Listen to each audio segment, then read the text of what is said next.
You want to support Roland Martin Unfiltered? Be sure to join our Bring the Funk fan club. Every dollar that you give to us supports our daily digital show. There's only one daily digital show out here that keeps it black and keep it real as Roland Martin Unfiltered. Support the Roland Martin Unfiltered daily digital show by going to RolandMartinUnfiltered.com. You can make this possible.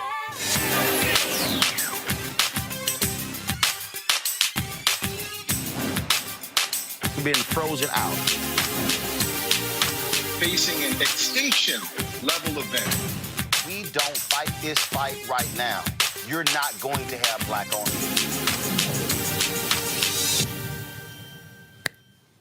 media. You have consistently heard me talk on this show about how crucial it is when it comes to advertising dollars and how black-owned media is consistently frozen out of the money.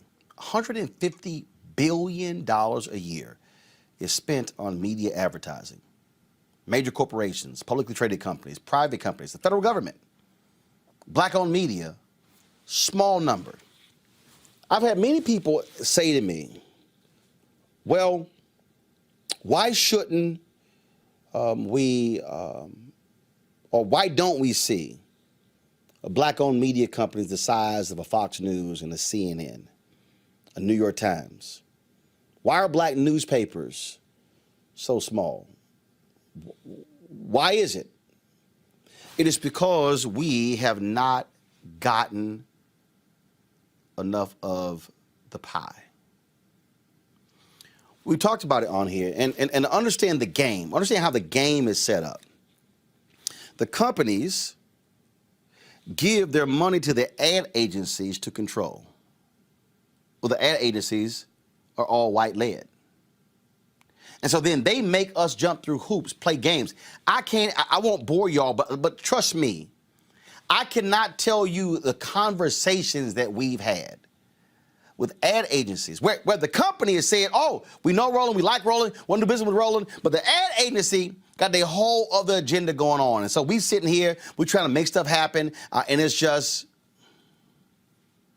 fill this out, put this together, and they never come back with money.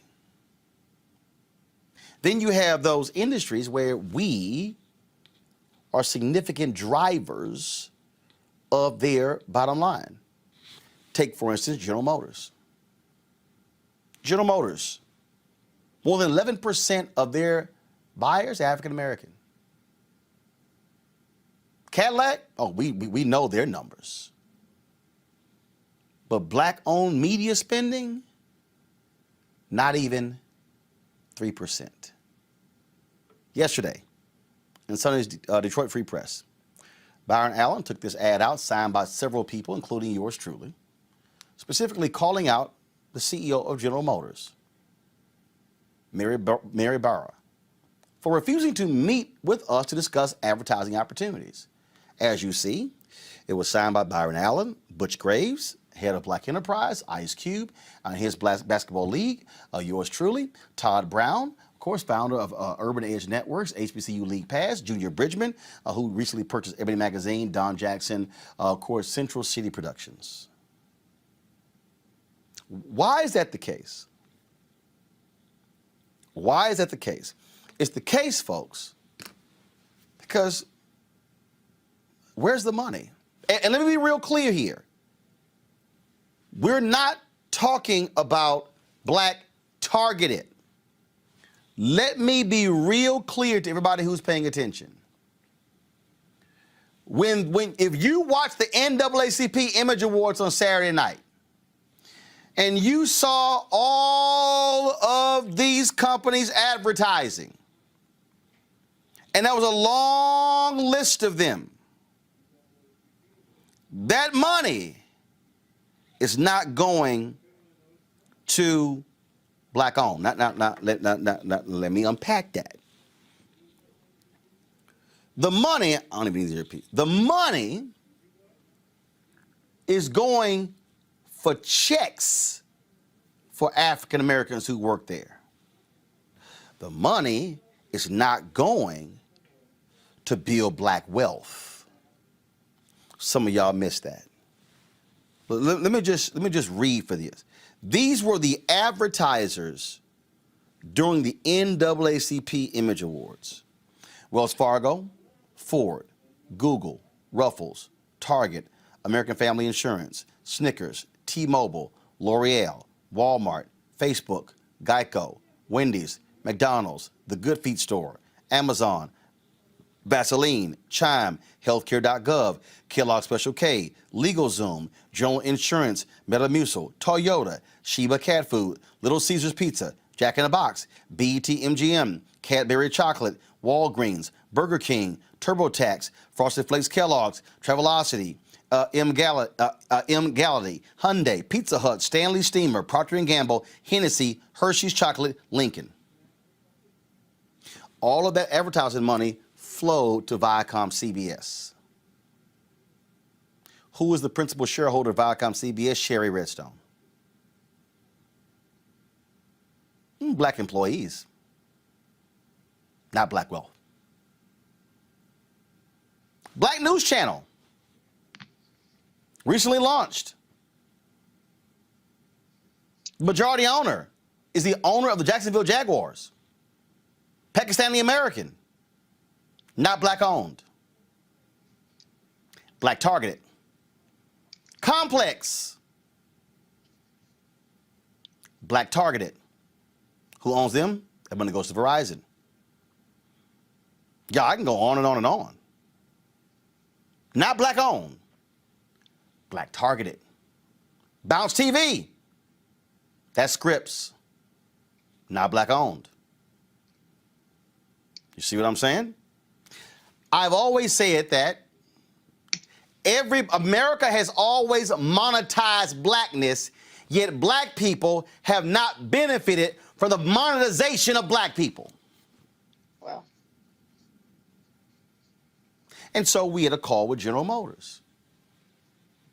We'll have another one, and laid out exactly what should happen. And not sort of this one-off. And also, this is not a situation where folks want to pick off 2 or 3 black media people. This is where black-owned media people have to learn how to stand together. Do y'all know why OPEC is so powerful? They call them a cartel. Do you know why cartels are powerful? Julian gonna explain in a second. It's because they stick together.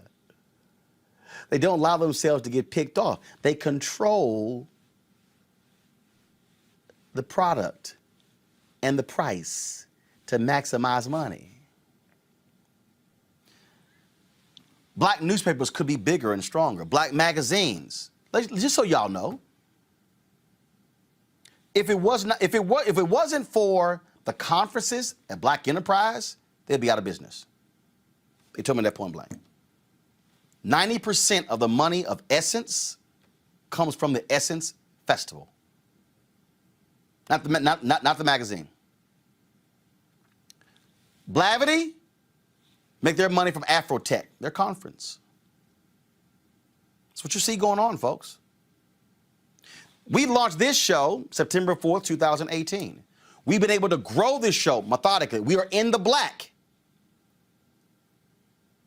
But if you showed me a white media company that had the growth that we've had in 2.5 years, I can guarantee you they will be doing more than a few $1 million a year in revenue.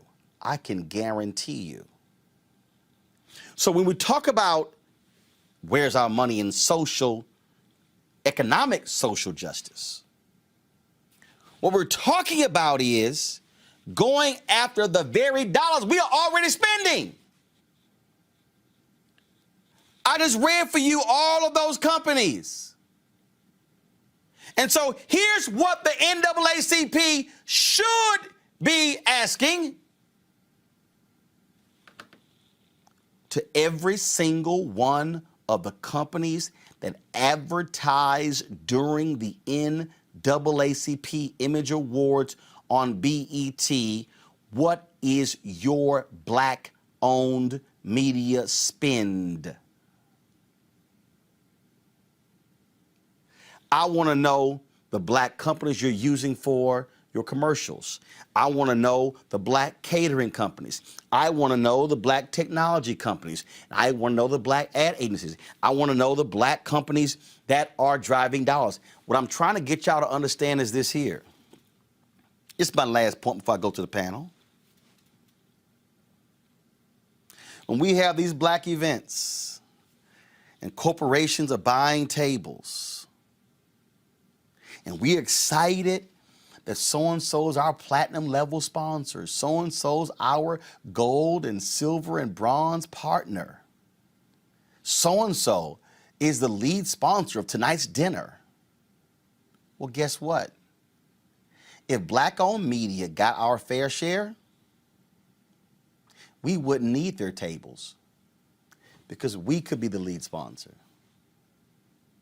This is not, I'm not going to be like a preacher, but this is, and then I love somebody, some Emily, sounds like Roland doesn't understand the game. No, boo, you don't understand the game. I understand the game. I've been in this since I was 14 years old. See, let me break it down to y'all, for y'all simple Simons who don't quite get it. In Brett Pulley's book, The $1 Billion Bet, the unauthorized biography of BET, he writes that BET, when Viacom bought them, was getting $1,500 for a 30-second spot. The same spot on MTV was getting $8,000.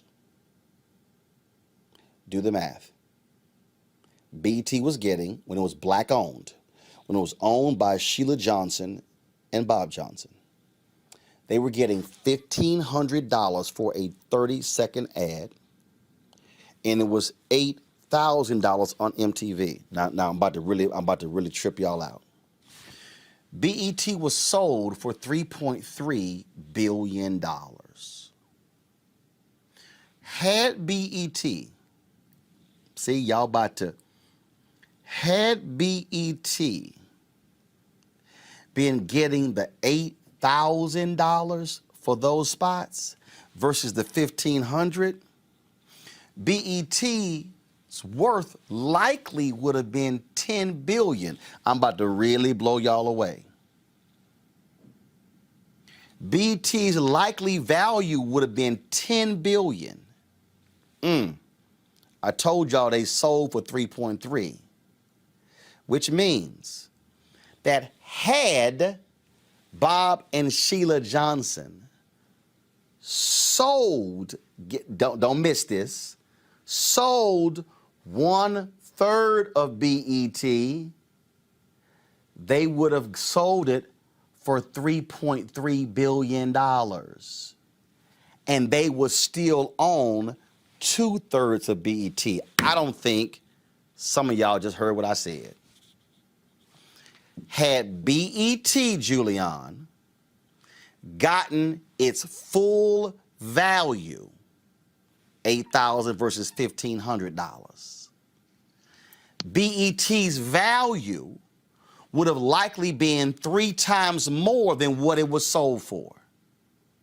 So had they gotten their full value, they could have sold, in order to be liquid, they could have sold 1/3 of the company for $3.3 billion, which is what they got when they had to sell the whole damn company.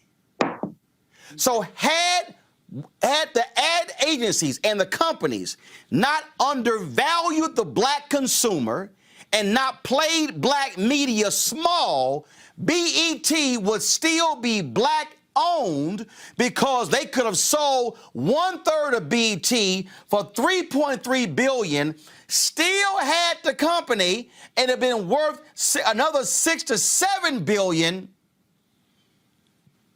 But in order for them to maximize the value, they had to sell the whole thing. And now Viacom owns it.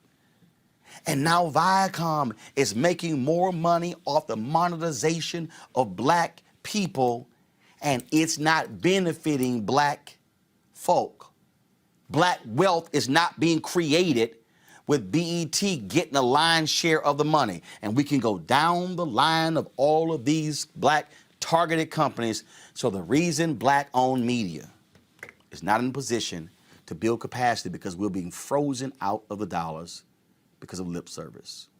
That's why the letter was dropped targeting General Motors. And that's why it's a whole host of companies. We're coming after all of you because y'all have been making billions off of black people, and you have not been giving it back to black-owned media. Julian, your thoughts?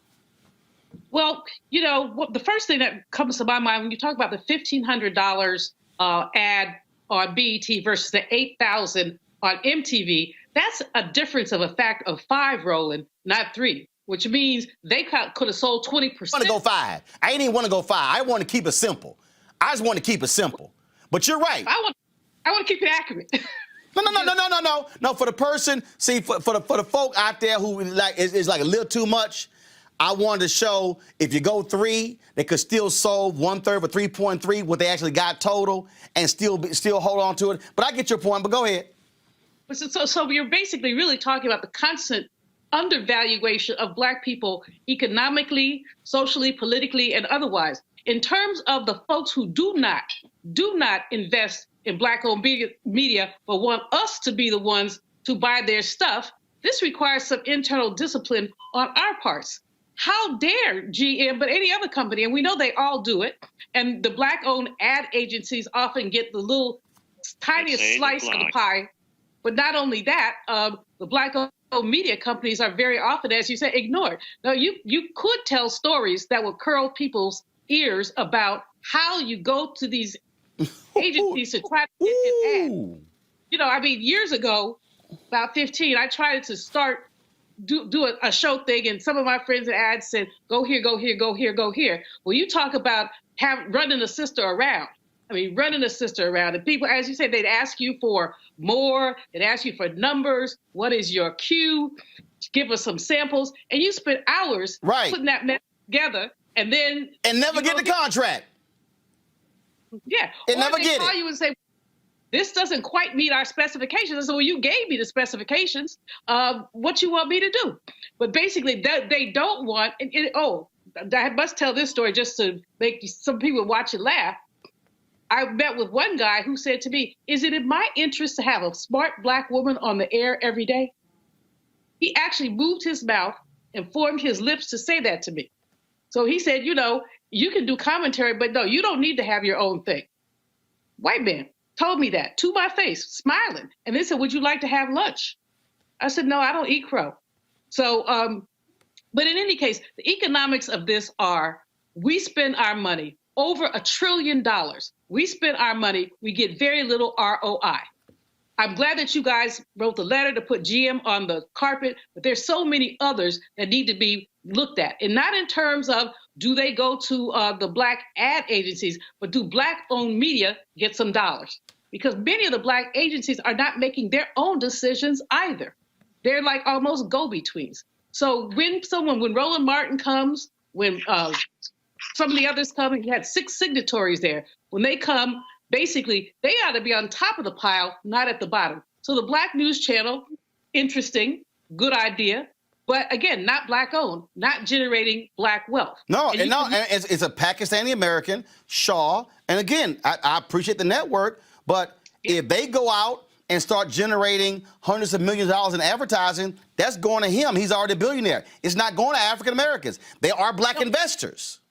And even more than that, Roland, when they invest in his, and you then go and say, I'm Roland Martin, I've got this daily digital show. Well, we already advertised with the Black News Channel. Yep. That answer. You know, so basically, folks can out-black us without being black. But and that's what happened. They can out-black us on Black Targeted. And again, we're trying to compete against Black Targeted with massive resources, and black people are not benefiting from it. That's the real deal. Teresa, I'm gonna go. Teresa, pull her in. So, Teresa, again, this is folks say, man, you know, I really wouldn't call people out like that. Here's the deal. Show me, please, where black people have gotten anything by having to play nice. We call for the meeting, we go through all the processes, and we still fine. So obviously, the only way folk react is when we have to call folk out. Call them out. The kick, drag out specialty is what I like to call it. But we have to be honest here. It's interesting that, you know, and again, I am a proponent of all black media outlets, but it's interesting that we actually have to fight against each other in order for us to get on the platforms, different platforms. You don't see Fox News, you don't see, you know, CNN and some other white conglomerates that are larger media platforms fighting against each other just for media ad buys. It's essentially, if you advertise with one black entity, it essentially, you know, it's like a domino effect. They feel like with one budget. And part of it is, you know, African Americans and minorities, we have to know the value of our wealth. And part of it is when the deal is time to be made, we have to make real strategic decisions when we are starting to look down the line and not just the short-term gain just to get out, knowing that vision that we had early on could potentially be a whole generational wealth, but we got to hold on to our equity. We got to hold on to our black economics.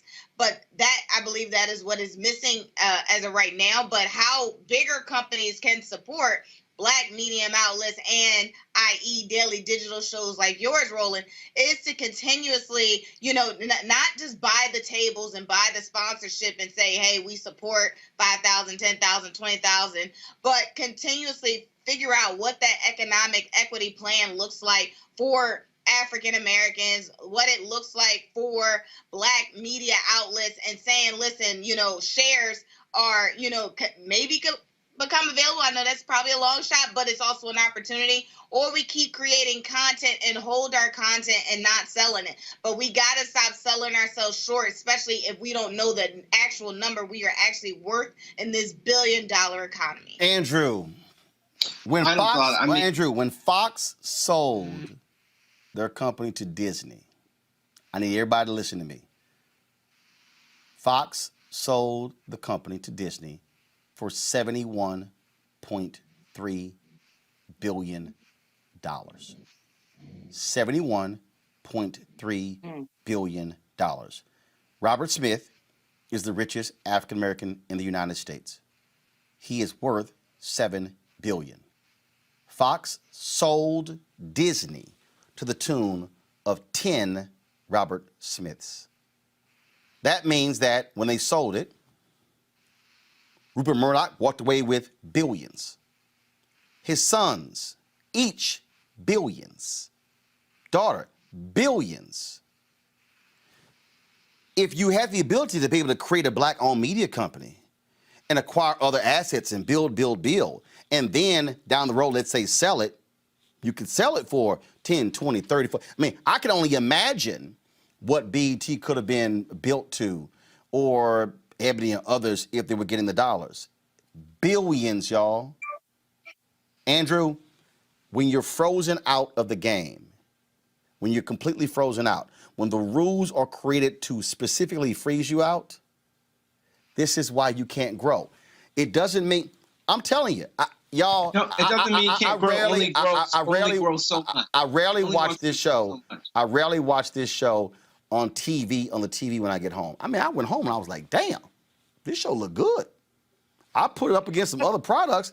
Imagine if I had 5% of CNN's budget. 5. Imagine 5. Y'all, Fox, y'all, profit is going to be $1 billion. 5% of $1 billion? I take, that's 50 million. Y'all, it's 50 million. Do y'all know? Do y'all know what this show would look like? What we would be able to cover with a budget of $50 million a year? Do you imagine what I would look like on your platform with the... See, you have congressional. But Andrew, this is the thing that people don't understand. That's how we are frozen out. We can never get to that point because of the arbitrary rules they create. Go ahead. Oh, the big point, I really appreciate that you are using your platform, Roland, to speak out against this. I mean, there's just so much money that's always made on the backs of Black people, not only in media, but we could talk about housing and how we've been shut out of that, or education with the GI Bill coming out of World War II. I mean, I think media is another frontier because we need to be able to tell our stories and cover the news in a unique way for our community. And there are not a lot of platforms that do that. So I think you should keep fighting. We all really need to keep stepping up and like holding these companies accountable. Billion-dollar profits. We know about the investments that African Americans are making on our spending power, but we need to demand more from these companies. And it really doesn't seem like there's much incentive for them. I'm struggling. You know, a lot of these companies have Black board members. A lot of these companies may have Black executives. Why has it been so hard for so long to have these investments in Black media and Black newspapers? Okay, I'm going to do something right here, and let me preface this. This is not to say they don't matter, but this is where they also play us. Let me be real clear. We need Black board members, but by the time it gets to the, no, listen. We need Black board members. By the time it gets to the board, the decision has already been made. Okay. The power is not, let me be clear, folks, the power is not a Black person on the board. The power who is in the operational chain. See, it's P&E. It's P&E. P&E, y'all, if you do not have P&L, you do not have P&L responsibility, yo, you ain't got power in the company. All these diversity, equity, and inclusion jobs, ask how many staffers do they have. Ask what's their budget. Ask how much do they control. It's P&L responsibility. P&L, who's the chief marketing officer? See, you can have all the Black board members. No, who's the CMO? Who's the COO? See, that's where the power is. But see, and so again, they get us, hey, we appointed a Black board member. But are your senior level executives, are they Black? Or do you only have one? Julian, final comment, go. There's a book called Blacks on Boards. It's a really old book that I reviewed years ago. But it talked about how these corporations go to look for Black people who pretty much look like them. Come on. In other words, they're not looking for Roland Martin. Hell no. They're not looking for Julianne Malvo. They're looking for somebody who basically has already been finished, polished, taught how to act. I think one of the most effective Black board members is John Rogers at Ariel Capital Management because he does not mind calling people out. But the fact is that the executives are almost incidental unless they're the CEO.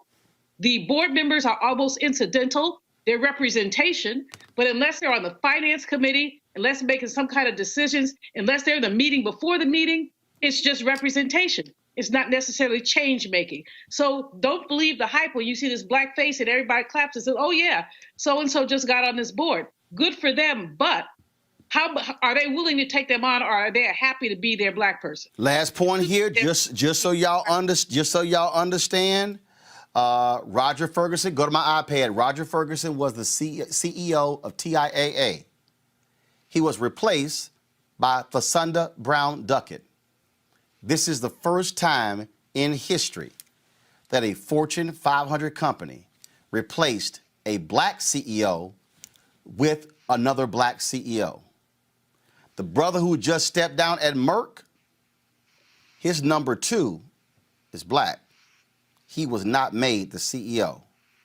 All I'm saying, y'all, is you need to understand the game, and we're going to deal with this advertising money in order to be able to grow. All right, folks, back to our Roland Unfiltered video in just one moment. It's time to be smart.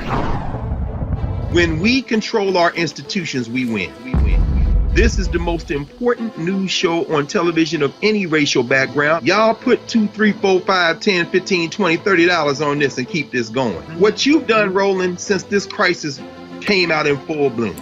Anybody watching this, tell your friends. Go back and look at the last 2 weeks, especially of Roland Martin Unfiltered. I mean, hell, go back and look at the last 2 days. You've had sitting United States senators today, Klobuchar and Harris. Whatever you have you can bring to Roland Martin Unfiltered to support it, please do, because this information may literally save your life.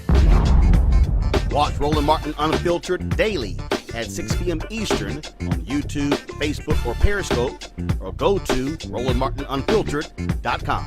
Support the Roland Martin Unfiltered Daily Digital Show by going to RolandMartinUnfiltered.com. Our goal is to get 20,000 of our fans contributing $50 each for the whole year. You can make this possible. RolandMartinUnfiltered.com. You want to support Roland Martin Unfiltered?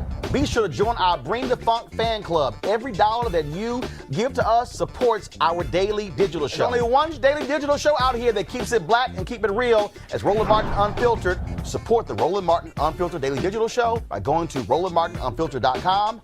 You can make this possible. We've been talking about, of course, what is taking place in Georgia. Republicans are really upset. I mean, like really, really, really upset because Democrats have been calling these Jim Crow laws. In fact, yesterday, Lindsey Graham, very upset, senator from South Carolina, was on Fox News. And Lindsey was really mad. Joe Biden's playing the race card. Oh, just really upset. And then try and talk about exactly what this bill is. Listen to Lindsey, y'all, yesterday. I want y'all to listen to what he says. Watch this. What's sick is H.R. 1. Federalizing state elections. In our Constitution, states supposed to run elections. H.R. 1 is the biggest power grab in the history of the country. It institutionalizes ballot harvesting. It does away with the voter ID requirement. It will take over every election in every state. It makes the Federal Election Commission a partisan commission. It will no longer be bipartisan. So that's the power grab we're standing up to my friends in Georgia. They had the highest turnout in the history of Georgia. We had 150-something million people vote. So every time a Republican does anything, we're a racist. If you're a white conservative, you're a racist. If you're a black Republican, you're either Prop or Uncle Tom. They use the racism card to advance a liberal agenda, and we're tired of it. H.R. 1 is sick, not what they're doing in Georgia. Okay, so Little Lindsey, he says that Georgia had the highest turnout, so why are you screwing with the laws? See, y'all notice this, I told y'all. In 2008, massive turnout for President Barack Obama. He wins North Carolina by 14,100 votes. Highest North Carolina had ever. Republicans, what do? They go, whoa, no, we can't have that. We've got to change the law. That's literally what Lindsey Graham is there saying. Let's actually change the law because I know y'all had all that turnout, but let's actually affect it. Well, you don't start changing stuff just because the law was changed. All right, folks, back to our Roland Martin Unfiltered video in just one moment. It's time to be smart. When we control our institutions, we win. This is the most important news show on television of any racial background. Y'all put $2, $3, $4, $5, $10, $15, $20, $30 on this and keep this going. What you've done, Roland, since this crisis came out in full bloom. Anybody watching this, tell your friends. Go back and look at the last 2 weeks, especially of Roland Martin Unfiltered. I mean, hell, go back and look at the last 2 days. You've had sitting United States senators today, Klobuchar and Harris. Whatever you have you can bring to Roland Martin Unfiltered to support it, please do, because this information may literally save your life. Watch Roland Martin Unfiltered daily at 6 p.m. Eastern on YouTube, Facebook, or Periscope, or go to RolandMartinUnfiltered.com.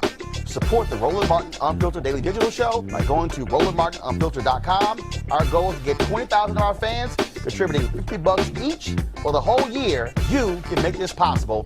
RolandMartinUnfiltered.com. You want to support Roland Martin Unfiltered? Be sure to join our Bring the Funk fan club. Every dollar that you give to us supports our daily digital show. There's only one daily digital show out here that keeps it black and keep it real. As Roland Martin Unfiltered. Support the Roland Martin Unfiltered daily digital show by going to RolandMartinUnfiltered.com. You can make this possible. Speaking of getting tightened up, has not been a good week for Florida Congressman Matt Gaetz. Lord. The Department of Justice is investigating Gaetz for him allegedly having sex with underage women. Also now they're talking about text messages where they were actually, this is from the Daily Beast, they're exclusive today. Go to my iPad, please. Says these text messages pointed the feds to Matt Gaetz. And when you read this story, it talks about there was another official, the Seminole County tax collector, Joel Greenberg, who had been indicted by the feds. And then when they were investigating him, they began to realize that, oh, Gaetz was involved in some stuff as well. Then he goes on Fox News and tells Tucker, don't you remember your wife and I had dinner with this young woman? You remember? And Tucker's like, no, pimp. I don't know what you're talking about. I don't know what you're talking about. And here's the other deal that's quite interesting. You know, Fox News loves to talk about, you know, scandals. Matt Gaetz was on Fox News 18 times in March. There's been no mention of Matt Gaetz on Fox News in the last 3 days. I wonder why. The folks at Vote Vets, they put out this 30-second spot. Check this out. Sexual misconduct. Sex trafficking a 17-year-old girl. The allegations around Congressman Matt Gaetz are shocking and getting worse every day. He's even lost Fox News. But by day, Gaetz still sits on the House Armed Services Committee, overseeing a military dealing with its own problems with sexual assault. Matt Gaetz needs to be removed from the Armed Services Committee now. Then you have the New York Times reporting that Matt Gaetz was actually showing photos, videos of women he slept with to colleagues on the House floor. You know, Candace, I really am true. What'd he say? I don't give a damn about punk ass Matt Gaetz. I hope they lock his trifling ass up. Oh, I hope they throw. And then he comes out and says he's been talking to Fox News, Newsmax, and others about a job. Fox News like, oh, the hell you had? No, we ain't. Oh, no, we ain't got no interest in you, dog. Oh, no. And very few are defending because this pompous, arrogant, ignorant Florida Republican. That's what he is. He's getting every damn thing he deserves. A paper trail or computer trail, digital trail, and then tried to get co-conspirators by showing others texts and pictures of people who he slept with. Someone who knows the law. He represents the people in passing laws. Someone who knows about sexual assault and sex crimes. He sits on, manages and oversees sexual assault and has something to do with that in terms of the Army. But someone whose ego got the best of him and thought that he could do anything that he wanted. Deja vu. I mean, are we surprised? It's another one. Here we go again. This weekend is the weekend where Democrats are getting together to make sure by that next week, he's gone. Trust me, it's going to happen. They're just taking the weekend, gathering all the evidence, and he's going to be suspended or removed or very swiftly because he doesn't have any allies. When Fox leaves you after you've been on their show for 18 times in 1 month and they sever that relationship, you're done. You don't even have a mouthpiece anymore. So, He been running his mouth a whole lot, Xavier, trashing folk, sitting here, coming from a red district.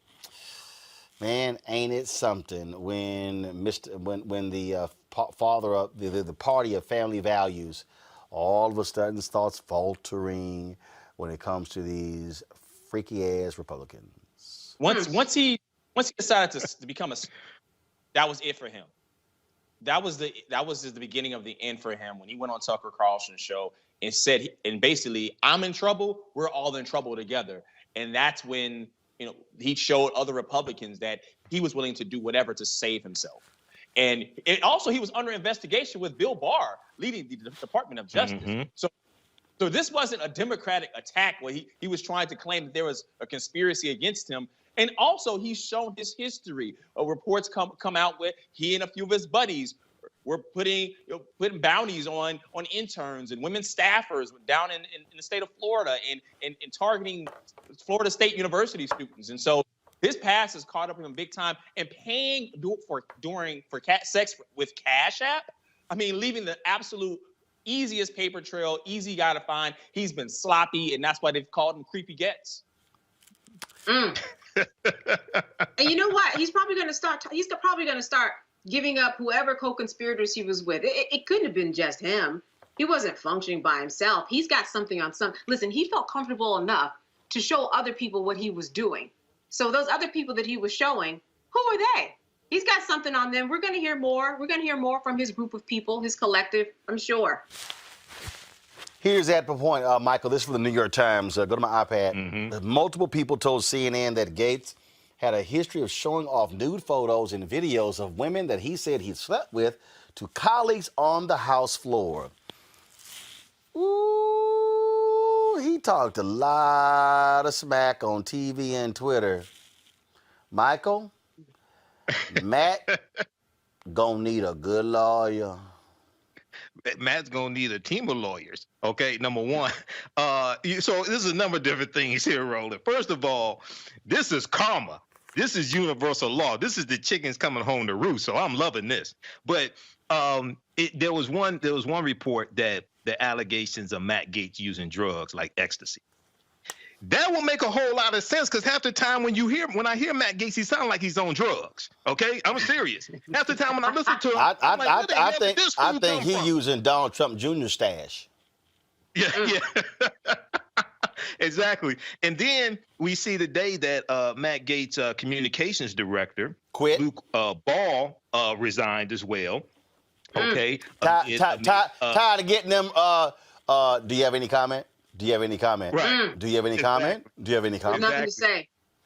But so then you have the investigation starting with the Barr Department of Justice. This could very well involve having sex with underage girls. Okay. And then if he showed pictures of underage girls, they're not underage women. Okay. Just so people understand that if they're under 18, they're girls. Okay. But if he showed pictures of women under 18 or girls, whatever, then that's child pornography. That's right. Okay. The FCC's jumping in. So he'd be in possession of child pornography and then showing child pornography to other people. The other people he showed it to, they're not witnesses. He tried to draw in Tucker Carlson on Tucker Carlson's show and try to make, and Tucker Carlson could possibly be a witness now. But the other thing is, and I can't take credit for this punchline, David Jolly on MSNBC said this, former Republican, but he said the reason why Tucker Carlson said that he didn't remember that dinner is because maybe Tucker Carlson wasn't at that dinner with his wife. Maybe Tucker Carlson at dinner with another woman, right? And he's like, oh no, I don't remember that. Okay, but so this is a whole big mess, and I'm loving this. I'm loving this. This is karma. This is universal law. Roland, it is what it is. I ain't got no problem with it. All right, folks. Back to that Roland Martin Unfiltered video in just one moment. It's time to be smart. When we control our institutions, we win. This is the most important news show on television of any racial background. Y'all put $2, $3, $4, $5, $10, $15, $20, $30 on this and keep this going. What you've done, Roland, since this crisis came out in full bloom. Anybody watching this, tell your friends. Go back and look at the last 2 weeks, especially of Roland Martin Unfiltered. I mean, hell, go back and look at the last 2 days. You've had sitting United States senators today, Klobuchar and Harris. Whatever you have that you can bring to Roland Martin Unfiltered to support it, please do, because this information may literally save your life. Watch Roland Martin Unfiltered daily at 6 p.m. Eastern on YouTube, Facebook, or Periscope, or go to RolandMartinUnfiltered.com. Support the Roland Martin Unfiltered Daily Digital Show by going to RolandMartinUnfiltered.com. Our goal is to get 20,000 of our fans contributing $50 each for the whole year. You can make this possible. RolandMartinUnfiltered.com. You want to support Roland Martin Unfiltered? Be sure to join our Bring the Funk fan club. Every dollar that you give to us supports our daily digital show. There's only one daily digital show out here that keeps it black and keep it real as Roland Martin Unfiltered. Support the Roland Martin Unfiltered Daily Digital Show by going to RolandMartinUnfiltered.com.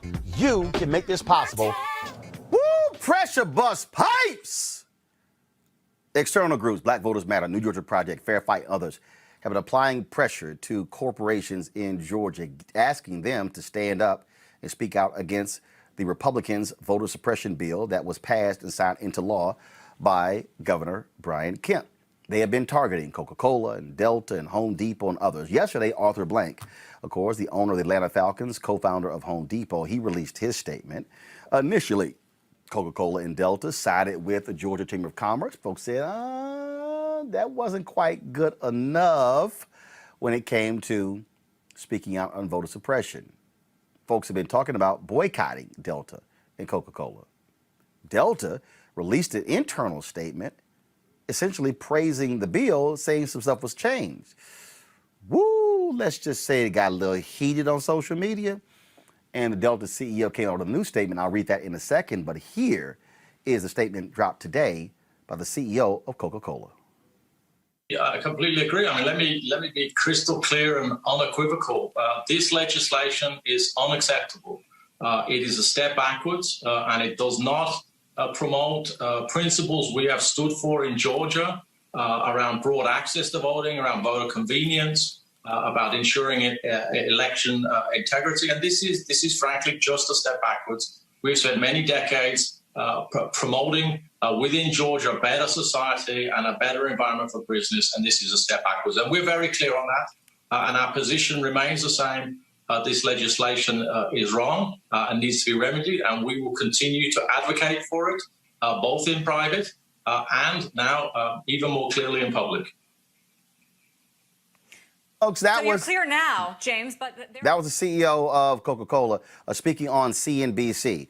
This was after a group of black executives, corporate leaders, the Black Economic Alliance, released their statement, also calling for these corporations to change these corporations to do more to fight voter suppression. Here is the statement released by the CEO of Delta. Pull it up, please. This just 2 weeks ago, we honored civil rights icon Ambassador Andrew Young by naming a building on our campus in his honor and establishing a permanent exhibit to his lifelong work in the lobby. The building was chosen because it is the first place most new Delta employees visit when they come to work for us, and we wanted them to see on their first day just how closely our mission of connecting the world intertwines with the work of heroes like Ambassador Young, a former Delta board member whose steady hand helped save our airline in the dark years following 9/11. For all the pride we take in the achievements of Ambassador Young and other civil rights heroes, many of them from our hometown of Atlanta, we know that much work remains to be done to truly establish a just and equitable society. Last week, the Georgia legislature passed a sweeping voting reform act that could make it harder for many Georgians, particularly those in our black and brown communities, to exercise their right to vote. Since the bill's inception, Delta joined other major Atlanta corporations to work closely with elected officials from both parties to try and remove some of the most egregious measures from the bill. We had some success in eliminating the most suppressive tactics that some had proposed. However, I need to make it crystal clear that the final bill is unacceptable and does not match Delta's values. The right to vote is sacred. It is fundamental to our democracy, and those rights not only need to be protected, but easily facilitated in a safe and secure manner. In this room by myself. After having time to now fully understand all that is in the bill, coupled with discussions with leaders and employees in the black community, it is evident that the bill includes provisions that will make it harder for many underrepresented voters, particularly black voters, to exercise their constitutional right to elect their representatives. That is wrong. The entire rationale for this bill was based on a lie, that there was widespread voter fraud in Georgia in the 2020 elections. This is simply not true. Unfortunately, that excuse is being used in states across the nation that are attempting to pass similar legislation to restrict voting rights. So there's much more work ahead and many more opportunities to have an impact. I want the entire Delta family to know that we stand together in our commitment to protect and facilitate your precious right to vote. That's why we invested heavily in our Get Out the Vote efforts last year, and we can all be proud of Delta's contribution to the historic voter turnout in 2020. In the weeks and months ahead, we'll be working with leaders across the political spectrum in states nationwide in this effort. We're also closely monitoring legislation in Congress named after the late Atlanta civil rights hero and Delta friend John Lewis that will expand voting rights nationwide and working with representatives and senators to represent our communities.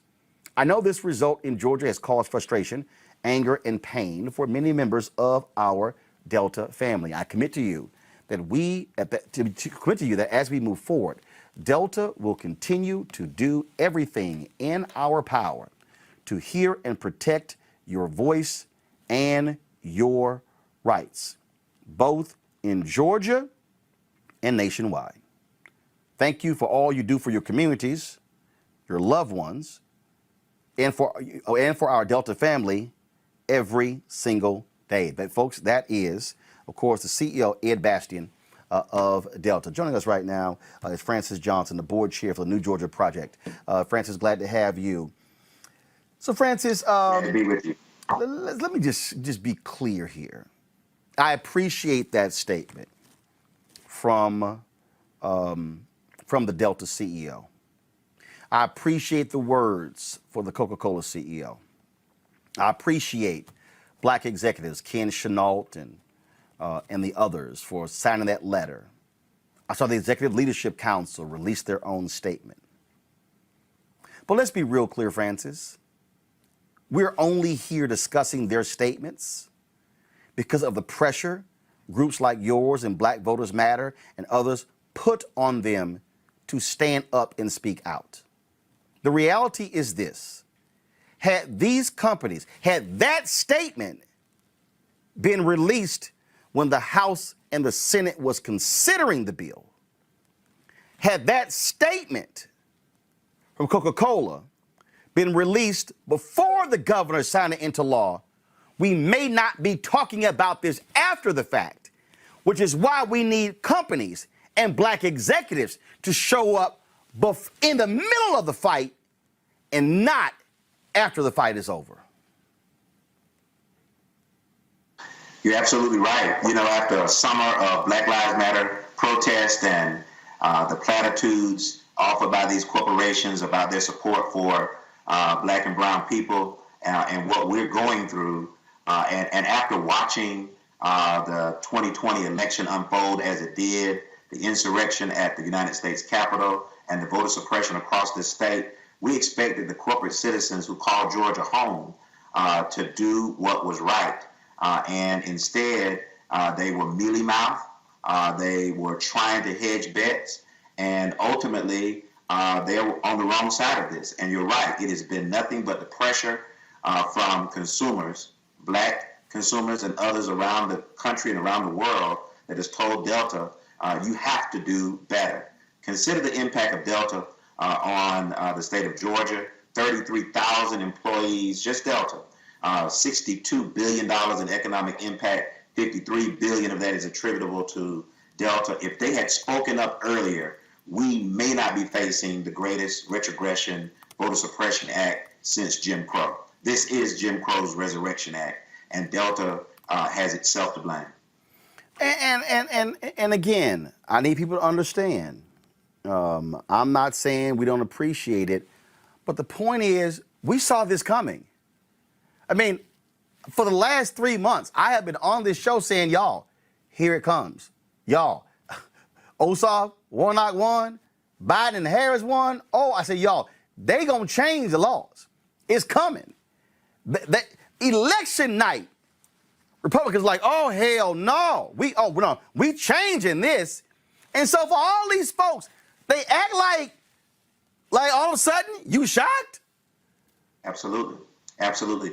You know, when you just go one step deeper in analysis and you're spot on and you called it just like you're supposed to. You called the spade a spade. But you consider Delta's previous action on RFRA, for example. They came out and stood with civil rights folks to oppose legislation that would target the LGBTQ community. And the state of Georgia slapped a reinstatement of the 4% gas tax on them, which cost them $60 million for their statement. Georgia's gas tax is second highest in the nation behind Illinois. Of course, that's home to the second largest airport, second busiest airport in the nation behind Hartsfield. So let's not mince words. This is about money. And at some point, somebody at Delta made the calculated decision that the risk of offending the Republicans who controlled this was far greater than the blowback they would get from black and brown people and people of goodwill who would see this as cowardice. But they misjudged, and they have hell to pay for it. They're late. We appreciate it. Now what they need to do is turn their influence and take their seats at the table to make sure the Senate moves past the filibuster if it has to enact the John Lewis Voting Rights and Advancement Act. But not only that, to call upon the state of Georgia to do something about this terrible legacy that it has given itself in the modern era as the state that resurrected Jim Crow. And this is here's a perfect example. This is a tweet that Cliff Albright, co-founder of Black Voters Matter, sent out today. Come to my computer, please. This is why Black Voters Matter in organized Texas were at the AT&T building in Dallas on Monday. AT&T isn't just silent on voter suppression. AT&T is complicit on voter suppression. And this is what he was referring to. This tweet by Antonio Arellano. AT&T has donated $574,500 to Abbott Patrick, Governor Greg Abbott, and Lieutenant Governor Dan Patrick, and the sponsors of Texas voter suppression bills since 2018. AT&T donated $150,000 to Patrick, who was so enthusiastic about Trump's false claims of voter fraud that he offered a $1 million reward for evidence. And so what this is saying is, okay, folks out there, if you watching DirecTV, if you're sitting here watching HBO Max, if you're watching any of these networks, if you've got AT&T phone service, if you're using anything with AT&T, AT&T's money is going to Republicans who believe in voter suppression. What you and Black Voters Matter and others are saying is, tell the likes of AT&T and other companies, withhold your dollars and say, if y'all seek to pass voter suppression bills, you are not going to get any support from AT&T. We're going to oppose it, and we're going to fund the people running against you. Is that what you and others are saying? Oh, that's exactly what we're saying. Not only is our vote our voice, but the money that we spend and where we decide to spend it is also a part of that voice as well. And honestly, what we needed to do was have listened to the folks who turned this election in the first place. It was young voters, it was new voters, the voters of our future who were saying to these companies, put your money where your mouth is, long before the election and this General Assembly session. And so not only does Coke have to deal with this, you got other companies like Aflac and Home Depot, and the list goes on of companies that are going to have to address their corporate cowardice. And you said something a few shows ago that just stuck with me.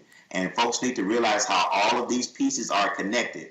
Not only did the Republicans signal that they will take over local elections, but they've already signaled that they will take over even the Atlanta airport. And that came up last legislative session. Yep. And so there are lots of things that are moving behind the scenes. And make no mistake about it, this was a calculated decision on the part of these corporations to be silent at first. And now they're pivoting.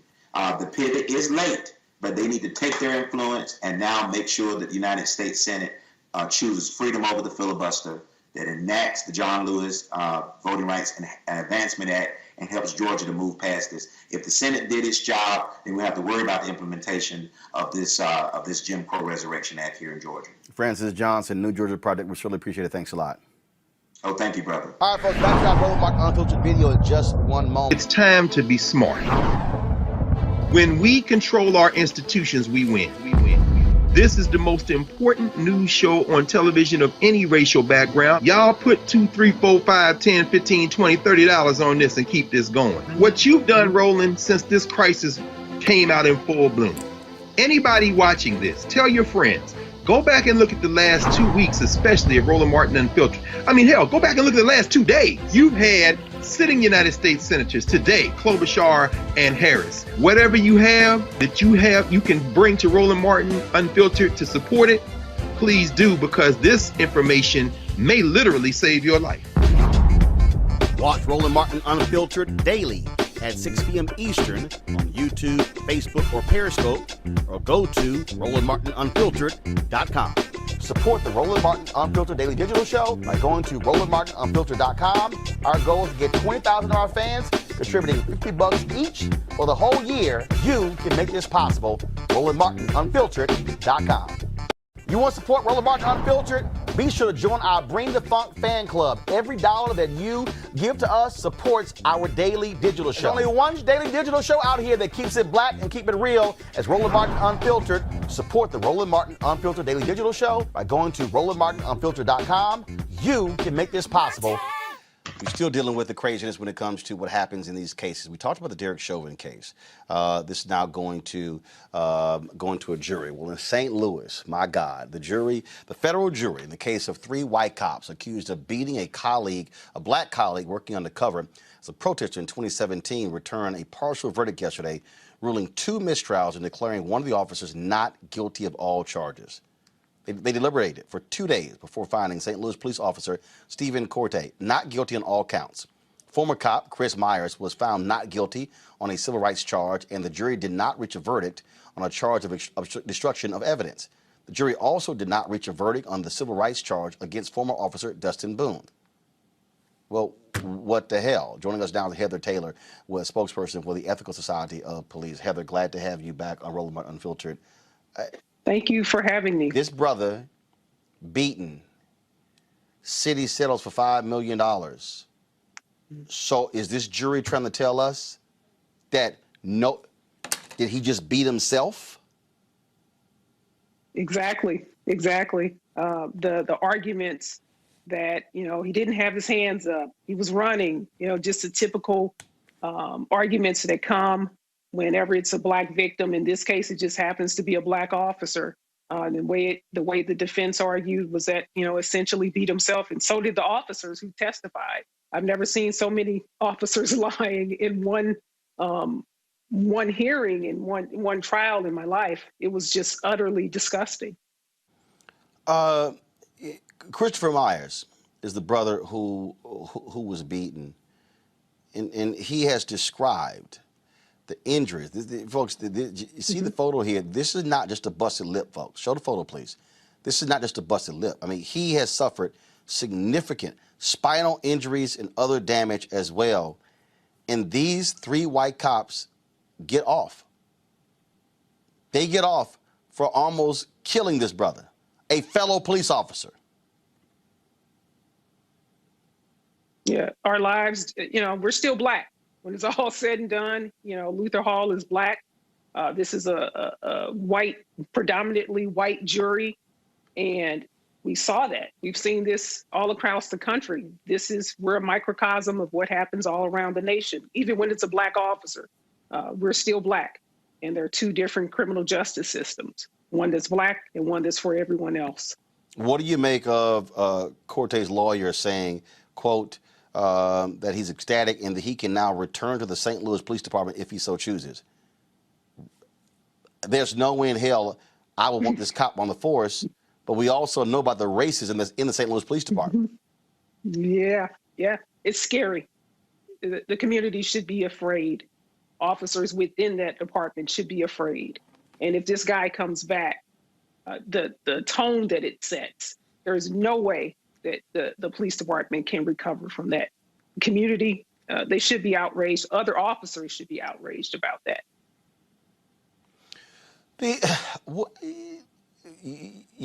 Y'all have laid out in a significant way the history of this department and the kind of racism that has existed. And let folks know what we're talking about, how deep this is. Yeah, we've been dealing with this forever. 90 days before Luther Hall was brutally beaten by several white officers, Officer Milton Green was shot by a white officer. That white officer was never charged. He was allowed to resign. He wasn't allowed to resign because he shot Milton Green. It was for another charge. He's then hired at another police department. We have written reports. I've co-authored a 112-page report about systemic racism, corruption in 2016, co-authored another one in 2020 that was 60 pages that outlined systemic racism, corruption, you name it. And, you know, it's a fight. It's been a fight my 20-year career that I was there, and it continues to be a fight. And I don't know what really can change it except for top to bottom review and removal of a lot of commanders and a lot of people that are within that police department that have no business there. You've had black police chiefs, and they've been run away. They've been run off. So, and of course, you got a mayoral race going on right now. Tashara Jones is running. There's a final debate tonight between both candidates. The election is April 6th. Is that what it's going to take? A change in leadership at the top? Like, you know, how does it change? Yeah, we endorsed Tashara Jones. The Ethical Society of Police endorsed her because we know it's going to take someone that's really understands this community, that's from this community. She's going to have to put someone in place as a chief. We have a black chief now. We still have the same problems. We have to have someone, he's a nice guy, but we need somebody that's a leader, that's going to put their foot in someone's backside when they're wrong. You got to fire these people. We can't talk about training. You cannot train away racism. You cannot train away rapists. We have rapists in racism. We have misogyny, you name it. You can't train those things away. You have to fire them, and you have to do a better job of hiring these people instead of allowing these fools to run rampant with a badge and a gun. It is certainly disheartening that those three essentially are walking free, viciously beating this brother, fellow cop. Heather Taylor, we certainly appreciate it. Thanks a lot. Appreciate you too, always. All right, folks, back to our Roland Martin Unfiltered video in just one moment. It's time to be smart. When we control our institutions, we win. This is the most important news show on television of any racial background. Y'all put $2, $3, $4, $5, $10, $15, $20, $30 on this and keep this going. What you've done, Roland, since this crisis came out in full bloom. Anybody watching this, tell your friends. Go back and look at the last 2 weeks, especially of Roland Martin Unfiltered. I mean, hell, go back and look at the last 2 days. You've had sitting United States senators today, Klobuchar and Harris. Whatever you have that you can bring to Roland Martin Unfiltered to support it, please do, because this information may literally save your life. Watch Roland Martin Unfiltered daily at 6 p.m. Eastern on YouTube, Facebook, or Periscope, or go to RolandMartinUnfiltered.com. Support the Roland Martin Unfiltered Daily Digital Show by going to RolandMartinUnfiltered.com. Our goal is to get 20,000 of our fans contributing $50 each for the whole year. You can make this possible. RolandMartinUnfiltered.com. You want to support Roland Martin Unfiltered? Be sure to join our Bring the Funk fan club. Every dollar that you give to us supports our daily digital show. There's only one daily digital show out here that keeps it black and keep it real. It's Roland Martin Unfiltered. Support the Roland Martin Unfiltered Daily Digital Show by going to RolandMartinUnfiltered.com. You can make this possible. More witnesses took the stand today in the trial of former Minneapolis police officer Derek Chauvin, including first of all, of course, he's the one charged with murdering George Floyd, folks.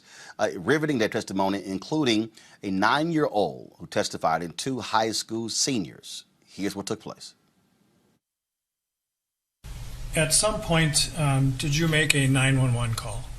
That is correct. I did call the police on the police. Right. And why did you do that?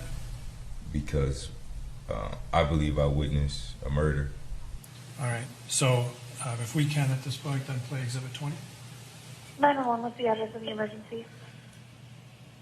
Officer 987 killed a citizen in front of a Chicago store.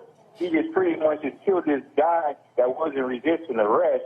He had his knee on the dude's neck the whole time, Officer 987. The man went limp, stopped breathing. He wasn't resisting arrest or nothing. He was already in handcuffs.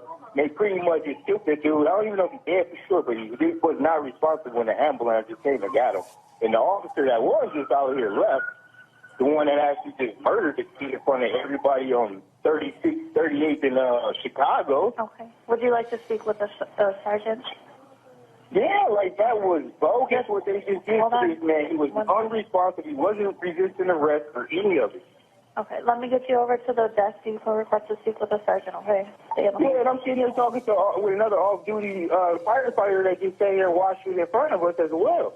Okay. And she told him to check the man's pulse, but they wouldn't even check the pulse. Okay, 1 second. I have reached the city of Minneapolis. To reach someone in our property crimes division. Y'all murderers, bro. Y'all murderers, Kyle. You gonna kill yourself. I already know it. 2 more years. You gonna shoot yourself. Murderers, bro. Y'all niggas is murderers, bro. Minneapolis Third Precinct. Hey, it's dispatch. Yeah, man. So I want to speak to a supervisor. Okay. Yeah, go ahead. Yeah, he wants to speak with a supervisor relating to 320's called cup food.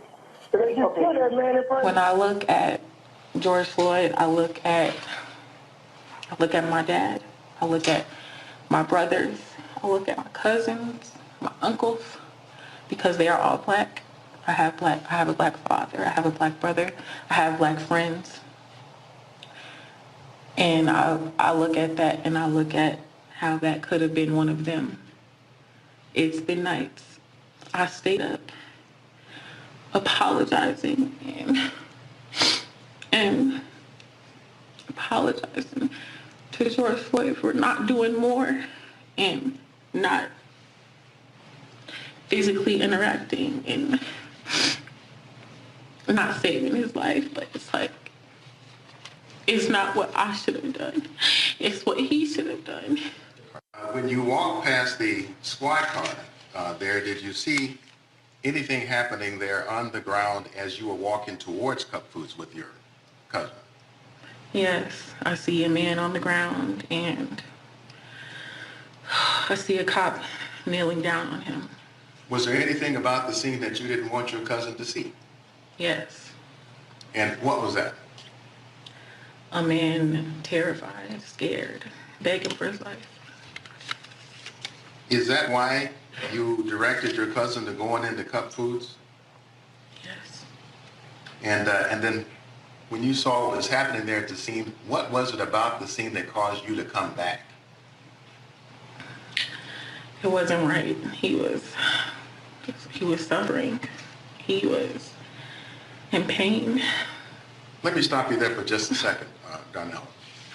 And so when you say, first of all, he, are you referring to the person you come to know as George Floyd? Yes. Did you know anything about Mr. George Floyd before May 25th? No. Had you ever met him before? No. Ever seen him before to your knowledge? No. So when you came back to this scene here that we can see in Exhibit 16, what did you do when you first got there and we see where you're standing? What did you do? I pulled out my phone. And what were you doing to pull out your phone? Recording and capturing what I was seeing. So tell the jury what you observed, what you heard when you stopped to look at what was happening there at the scene. I heard George Floyd saying, I can't breathe, please get off of me. I can't breathe. He cried for his mom. He was in pain. It seemed like he knew. It seemed like he knew it was over for him. He was terrified. He was suffering. This was a cry for help. Joining us right now is attorney Yodita Welde. Of course, she also is with America's Most Wanted. This was a unbelievable day of testimony, Yodita, all across the board. To hear these 3 minors testify, having to also relive that video, describing what took place. But the mixed martial arts fighter, he was asked point blank, why'd you call the cops? And he said, because I felt I witnessed a murder. Yeah, yeah. You know, the prosecution's starting really strong. They had a strong day yesterday. They're continuing to have a strong case by putting up these bystanders who in real time can show these jurors what they experience and what they continue to experience because of that traumatic day. But I will say with the Marshall Mix expert or fact witness, that is Mr. Williams, he didn't have a great cross-examination. You could see that he was really getting frustrated, combative, defensive. Makes me actually question whether the prosecutors actually warned these witnesses that that is something to expect. But what that tape did, that 911 call being played for the jury, he may not have been as effective today in his testimony, but that 911 call said everything he needed to say to those jurors that he couldn't say on that stand. So still very powerful. This is, I mean, obviously it is very hard for folks to relive this, and also them playing the video of different angles for us to actually see that that Derek Chauvin was not the only officer putting his weight on the body of George Floyd. Yeah. Seeing these different angles and hearing people's, again, real-time narration really puts things into perspective for some of these jurors who actually said that they never actually seen the video in full. Some have never seen it at all. Some only saw parts of it. So this is definitely eye-opening for them. But if you remember the 911 dispatcher, she was able to walk the jurors through this video that no one had seen in the public. It was perched up. It was a police camera that was across the street from Cup Foods. And for her to say, I thought that the video had frozen. That's how long they were on George Floyd, that she had to do something that was completely out of the norm for a 911 dispatcher. And that was to call a supervisor and say something is going on. So for her, someone who's never had police training, any type of use of force training, to know that common sense and reason tells her something is off about this video, that's what the jurors can do. This is, of course, when you talk about, again, the way the prosecutors are approaching this, very methodical. And look, if you're a prosecutor, you want to lead with your strongest people. You don't want to sort of just, meander into this. Look, they've had a strong 2 days, and you talk about putting the defense on the defense. That certainly has been the case. Yeah, I mean, the defense is always going to have an uphill battle, but certainly in this case, because of that video. So the prosecutors, like you said, start strong. And that's what was a little confusing when they started with the 911 dispatcher. You thought that they might have started with a family member or maybe one of those younger minor bystanders. But I see why they did it now. She had something powerful to say, and it's the start of a chain of events from that day.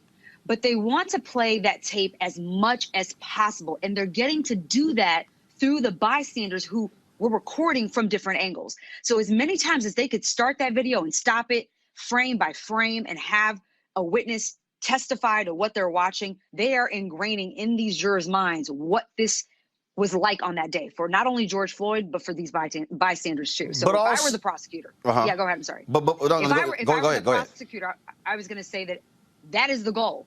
Keep playing that video from every single angle as much as possible.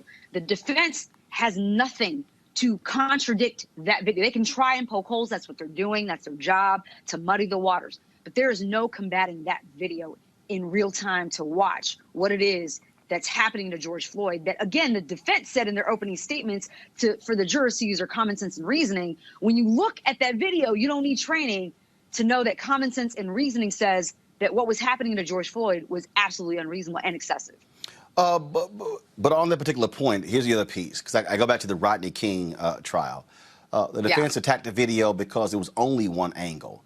Well, if you look at the video in terms of the positioning, not really on his neck. No. In this case, you've got multiple videos, multiple angles, and so your defense, you got to figure out, if you're going to try to discredit the video, you're not going to discredit all of them from different angles as opposed to what we've seen in previous trials.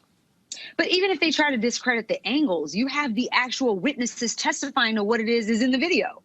So what the prosecutors are doing, and they should be doing this, is putting on all these witnesses to also supplement what it is that they're watching. So you can't discount them, especially those younger kids. The ones that were minors at the time, the 17, the 18-year-olds, it's really hard for the defense to go on the attack and cross-examine them, right? These are people who are still suffering, who still think about that day. One of them said they can't even walk down that street anymore. It would look very bad on the part of the defense to try and attack them. It's their job, but not a good look in front of the jury. All right, then. Your D2L day. We appreciate it. Thank you so very much. We'll keep, of course, we're streaming this trial every single day. Folks can watch it on our YouTube channel, Facebook and Twitter accounts as well to keep up with what's going on. We appreciate it. Thanks a lot. Thank you. All right, folks, back to our Roland Martin Unfiltered video in just one moment. It's time to be smart. When we control our institutions, we win.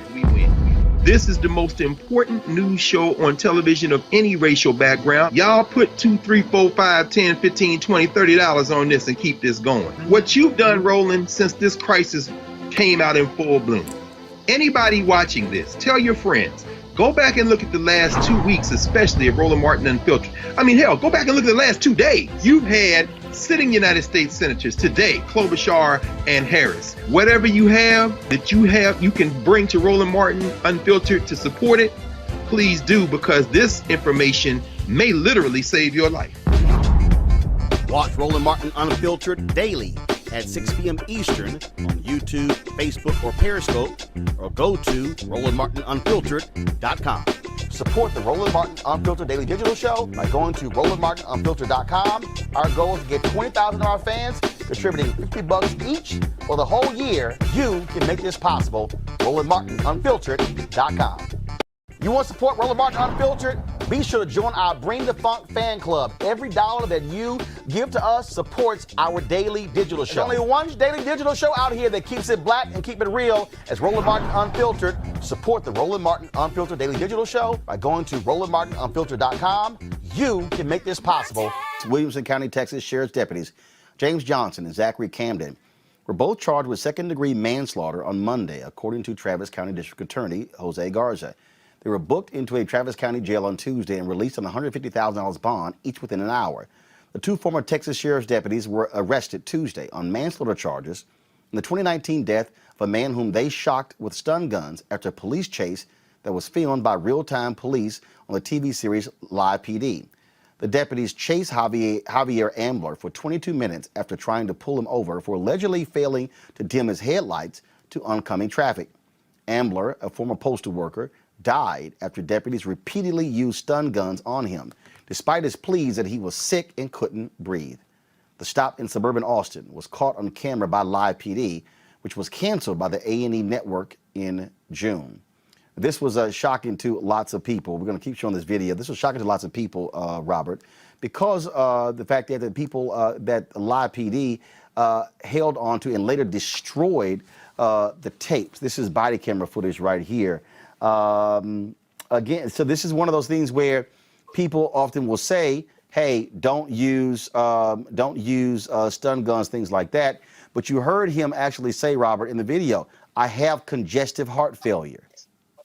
And he's yelling it. Mm-hmm. You're absolutely right. I think part of what we have to understand when we start talking about less than lethal weapons, things such as tasers, things such as beanbags, rubber bullets, officers often are far more liberal in the use of those than they would be with deadly weapons because they consider them to be less than lethal, or they consider them to be a lesser level of accountability when discharging them. We saw the two students in Atlanta who were held up in a similar way. We've seen officers use tasers in a non-life-threatening situations, even though they're only supposed to be deployed in those such situations. So it's going to be a question of exactly what evidence they can bring to bear in order to show that there was extreme recklessness, at least in the actions of the officers, and not simply within the line of duty. But we have to retrain the way that officers interact with the communities and to see the humanity in the people they are arresting. If you listen to police radio chatter, if you get discovery packets like me and Scott get from time to time in police cases, the way that they talk about individuals is the way you will talk about an animal. the way you will talk about Yep. something that needs to be contained, something in a zoo, Yep. not a fellow human being. And as long as you consider them that way, that is how you tase a man with congestive heart failure to death. That is how you put your knee on somebody's neck, because you have dehumanized them in your mind to the point that you really believe you're that thin blue line between civilization and chaos, and anything you do in pursuit of that is necessary. Exactly, exactly. And if you feel that way and you're a police officer, then you're not going to believe me if you're trying to arrest me and I'm telling you I got congestive heart failure or that I can't breathe. That's why. They don't believe them, because they don't think they're human, and they just think they're the scum of the earth, and let's just put them in jail with the rest of the mopes and dogs and perps and whatever other short name they use for people that they arrest. These are human beings, and because they made a mistake or even committed a crime or are bad actors, they're still human beings, and your job is to transport them and arrest them. Your job is not to kill them, period. And it never stops being about that. All right, folks, back to that Roland Martin Unfiltered video in just one moment. It's time to be smart. When we control our institutions, we win. This is the most important news show on television of any racial background. Y'all put $2, $3, $4, $5, $10, $15, $20, $30 on this and keep this going. What you've done, Roland, since this crisis came out in full bloom. Anybody watching this, tell your friends. Go back and look at the last 2 weeks, especially of Roland Martin Unfiltered. I mean, hell, go back and look at the last 2 days. You've had sitting United States senators today, Klobuchar and Harris. Whatever you have, you can bring to Roland Martin Unfiltered to support it, please do, because this information may literally save your life. Watch Roland Martin Unfiltered daily at 6 p.m. Eastern on YouTube, Facebook, or Periscope, or go to RolandMartinUnfiltered.com. Support the Roland Martin Unfiltered Daily Digital Show by going to RolandMartinUnfiltered.com. Our goal is to get 20,000 of our fans contributing $50 each for the whole year. You can make this possible. RolandMartinUnfiltered.com. You want to support Roland Martin Unfiltered? Be sure to join our Bring the Funk fan club. Every dollar that you give to us supports our daily digital show. There's only one daily digital show out here that keeps it black and keep it real as Roland Martin Unfiltered. Support the Roland Martin Unfiltered Daily Digital Show by going to RolandMartinUnfiltered.com. You can make this possible. Newly released body camera footage shows Montgomery County, Maryland police officers handcuffing and screaming at a 5-year-old boy during the January 2020 incident, telling the boy's mother she should beat him. A 51-minute body camera video was released by the Montgomery County Police Department on Friday. Watch. Come here, buddy.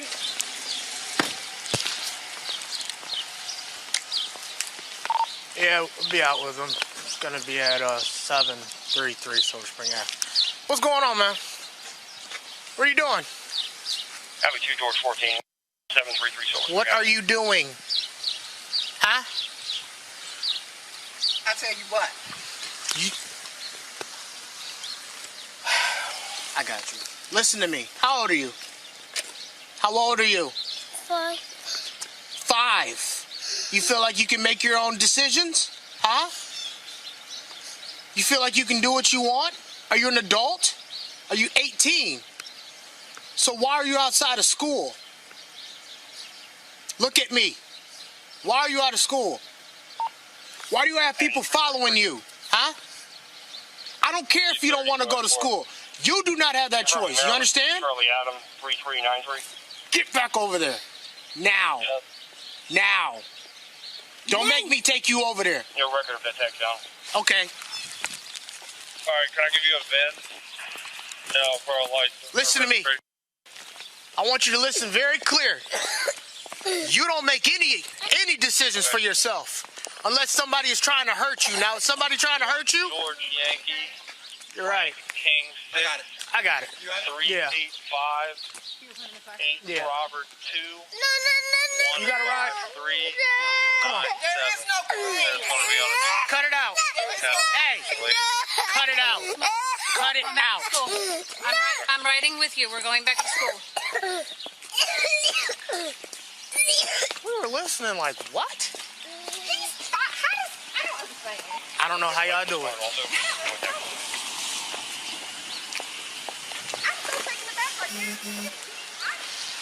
You got him? Take you off to have a license warning check. What in the world? Yeah, if you can. Trying to hide behind the car. Ready.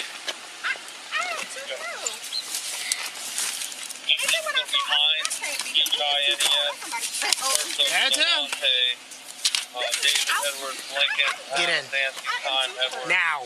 I'm not asking. Get in the car. I'm going with you. Let's go. Oh, we're going to have problems. Don't worry about it. Don't worry about it.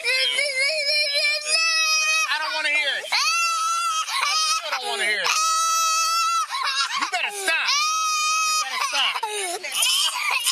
You better cut that out. Yeah. What's up? What's going on? Huh? Why you not listening?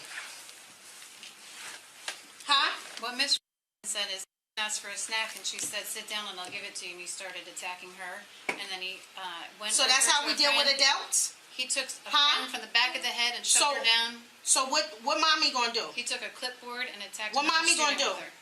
With it. Huh? So now, what's going on? He walks out of the school You left regularly. out of the school? You grown? He told him, yeah. You're an adult? You want somebody to take you? Huh? Yes or no? Open your mouth. What I keep telling you, stop playing retarded for free. I don't get a check. Right? Yes or no? So why you can't listen? I work hourly. If I don't work, I don't eat. If I don't eat, you don't eat. Remember mommy tell you that? You think I got time to keep coming here for this? No. How many times I gotta talk to you? You want me to keep beating your ass? You want her to let me do it? You want the police officer to take you? You know why? I don't like bad children. Bad, disrespectful children. I think they need to be beaten. And that's what I told your mama. When you get older, when you want to make your own decisions, you know what's going to be your best friend? These right here. You know what these are? These are handcuffs. You know what they're for? You want to go with Uncle Berto at? Huh? Huh? You know what these are for? These are for people that don't want to listen and don't know how to act. You want to go with Uncle Berto That's at? what that is. Where Uncle Berto at? They put you at like that, and then now you can't move, you can't free, you can't go anywhere. You do what we tell you to do. Is that how you want to live your life? Huh? So how are we going to fix that? If somebody tells you to sit down and shut up, any adult, you better sit down and shut up. Talk to him. Let me Now, tell you why. His father if your teachers tell you to do something, so you know they strict. you better listen. Joining me now is Montgomery County, Maryland Councilman Will Jawando. He's been asking for the video since the incident, and he joins us right now. So, Will, your reaction to this? I mean, it doesn't get easier watching it. You know, I've seen it many times, and it's never easy. It's disgusting. I mean, and there's actually gets worse as you go along. At one point, the officer screams within an inch of this young boy's face, 5-year-old boy, just screaming in his face. No one's wearing a mask. We're in the middle of COVID. I mean, the teachers don't intervene. The mother obviously is not handling the situation the way we'd like to see a parent handle it. But, you know, my focus has been on the government responsibility, people who wear the Montgomery County seal on their arm, treating a young boy like this, who is clearly in distress. No adult in this situation was looking out for this young boy and intervening and showing him love. He's 5 years old. He's 5 years old. And it's disgusting. It's horrific. And, you know, I've called on these officers to be fired. I've called for a full investigation of these administrators and the school staff that watch this happen. Police are not supposed to be involved in any way in school discipline. The fact that this went on for an hour, nearly an hour, and was allowed to, is clearly a violation of policy, but it's just morally wrong as well. And so it's just very disappointing and just shows the criminalization and the robbing of the childhood of particularly black youth. Any idea how he just gets to walk out of school? Well, that's another point. What's going on with the security and the doors in the classroom? That is one of the things I've called for. What's the full investigation? Now, you do have kids, that try to wander out of classroom. That happens, but there should be someone there in multiple systems and redundancies to catch that before a child gets out of the school and down the street like that. So that's an issue as well. And so you're calling for the officers to be fired, but if you listen to the mother there, sounds to me like she's right there along with the cops and not particularly happy with her son disobeying adults. Yeah, well, look, my job is I can't parent. I'm a father of 4. That's not my job. My job is to people who are supposed to be protecting and serving and caring for children. My job is to oversee our police department, our budget, our laws, and how we conduct our business. And that was not appropriate. I don't personally agree with some of the things that the mother said, but here's what we also know, Roland. I know we're on Unfiltered here. We also know the complicated and tortured history that people of color have with police. And if you just go back to why there's some theory and there's a lot of literature written on why black folks have used corporal punishment as a way to do it at home so that it doesn't happen at the hands of the state. And if you watch this thing, at one point the officer says, "I don't beat him because I don't want to go to jail." And the officer says, "You can beat your child. You don't have to go to jail." She gives her the wrong advice, tells her she can break the law and physically abuse her child. So I think it's a lot more complicated than any one of those scenes shows. But certainly, look, as I said, there's no adult in this situation that did the right thing for that child, not one adult. And where does the case stand right now?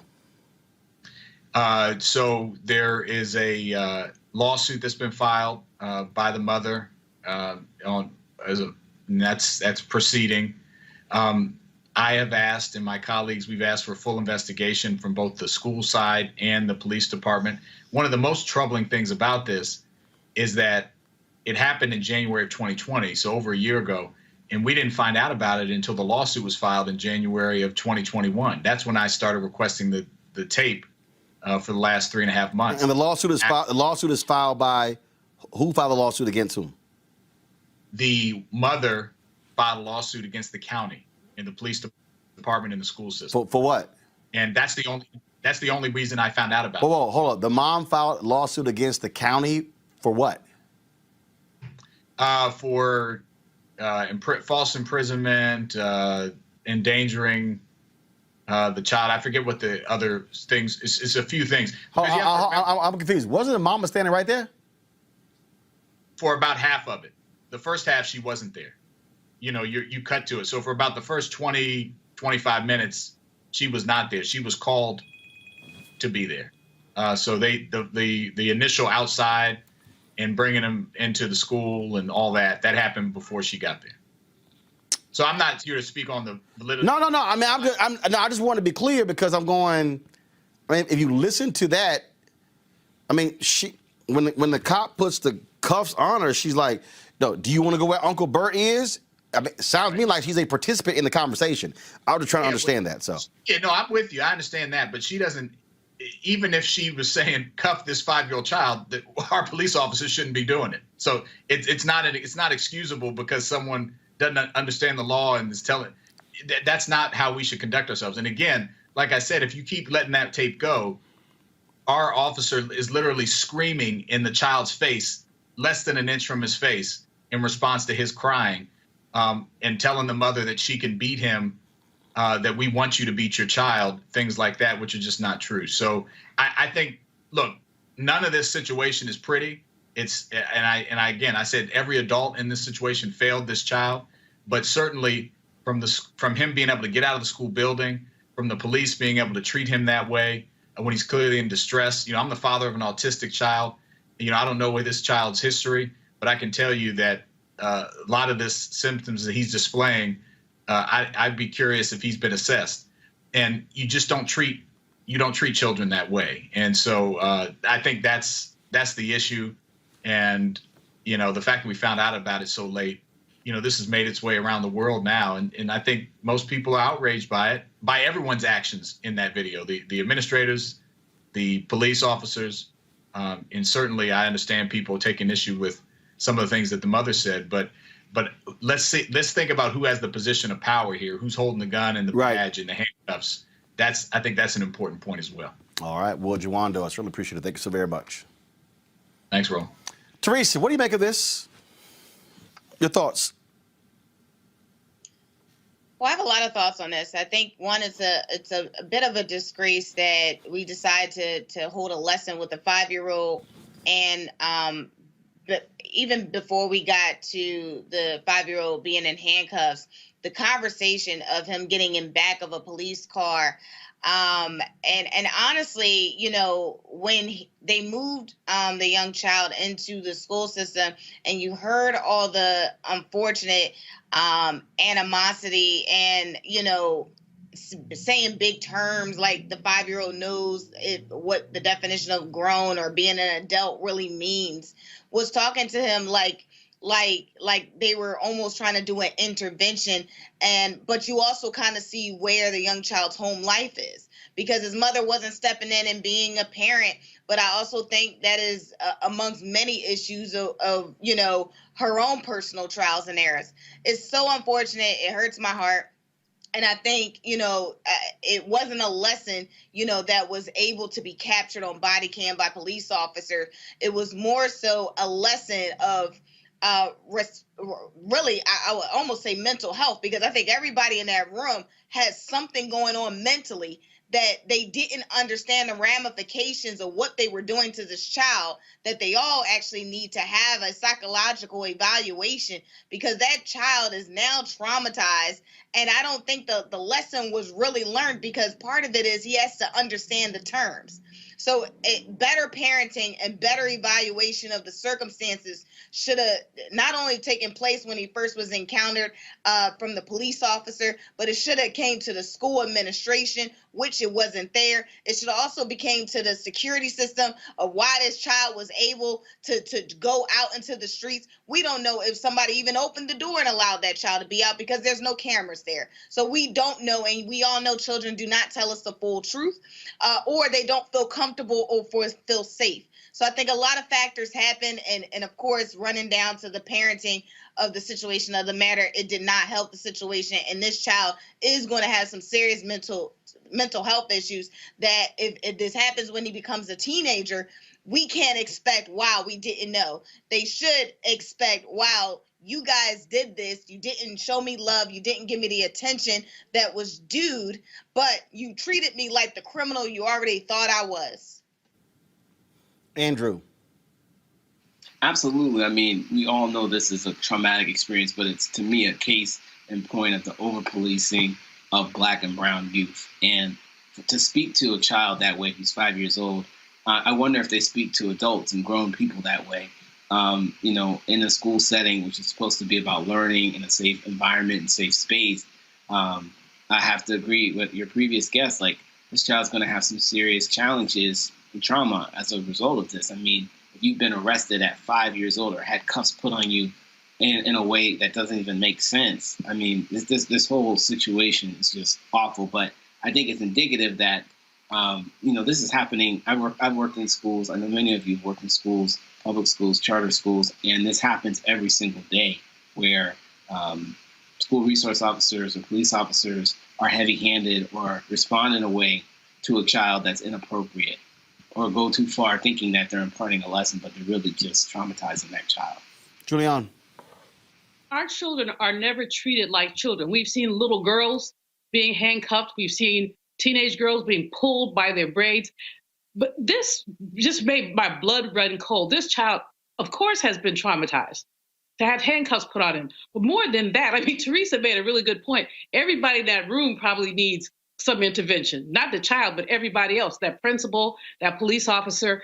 But the child, I think, actually does need to be evaluated. I mean, he may have some. Will Jawando made a point. When I first heard him howling, I said, is something wrong here? And that should have been the first question the police officer asked, not the tough love, get in my face.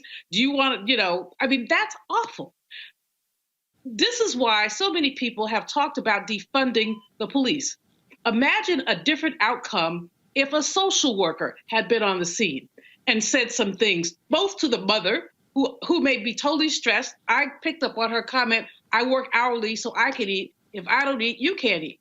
So this woman may be under some significant economic distress. And this is what happens with a lot of low-income women. You can't take the hour off to go to school because then you're going to be docked. Usually something around $10 an hour, which we know people really can't live off. And we don't know the rest of her circumstances. Does she have a partner? Are there other children? But we do know that this woman is clearly under some stress and is clearly very vulnerable. Not as vulnerable as her child, but very, very vulnerable. But I just find this, I don't even have a word for it, Roland, because, I don't cuss that much on the air. But it's repugnant. It's repulsive. It's the kind of thing that you would want your own child to go through. And so I thank you, Will Jawando, for making that public. Shame on the Montgomery Police Department for holding that body cam stuff for so long. This happened more than a year ago. So shame on them for that. And then, of course, the question about the masks. In the boy's face that nobody has a mask on, and we know what time it is in terms of COVID, they've endangered this child mentally, but also physically. And the thing about it is, this is awful. We know it's awful, but we know it also happens almost every day in some schools somewhere in this country. All right, folks, back to our Roland Martin Unfiltered video in just one moment. It's time to be smart. When we control our institutions, we win.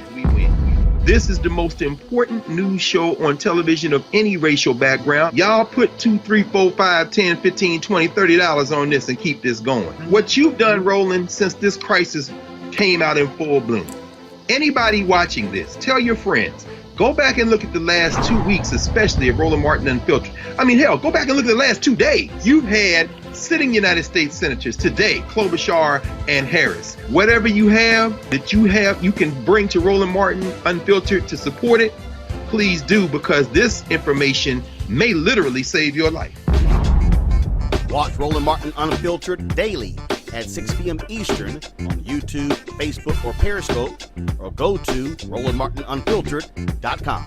Support the Roland Martin Unfiltered Daily Digital Show by going to RolandMartinUnfiltered.com. Our goal is to get 20,000 of our fans contributing $50 each for the whole year. You can make this possible. RolandMartinUnfiltered.com.